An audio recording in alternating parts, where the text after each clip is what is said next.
হাসরের ময়দানে কত কাতার মানুষ হবে গো। নবী বলেন আয়েশা, হাসরের ময়দানে মানুষ 120 কাতার মানুষ হবে। কয় কাতার? আয়েশা রে, হাসরের ময়দানে 120 কাতার মানুষ হবে। আয়েশা সিদ্দিকা বলেন ইয়া রাসূলুল্লাহ, ইয়া রাসূলুল্লাহ, আমি জানতে চাই আপনার রাসূলুল্লাহর উম্মত কত কাতার হবে? নবী বলেন আয়েশা, আমি রাসূলুল্লাহর উম্মত একাই 80 কাতার হবে। আয়েশা বললেন ইয়া রাসূলুল্লাহ, দিনের নবীজি 80 কাতার দিয়ে আপনার উম্মত হবে, আপনার উম্মতকে কেমনে আপনি চিনবেন? নবী বলেন আয়েশা রে, আমার উম্মতকে 3টা পরিচয় আমি চিনব।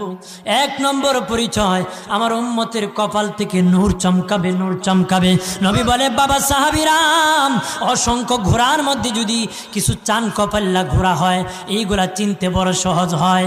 চান কপাল্লা ঘোড়া চিনতে বড় সহজ হয়। হাসরের ময়দানে আমার 1 প্রকার উম্মত চান কপাল্লা হবে, কপাল থেকে নূর চমকাবে, নূর চমকাবে। তখন আমি বুঝতে পারবো নূর চমকেওয়ালা তারা সবাই আমি রাসূলুল্লাহর উম্মত।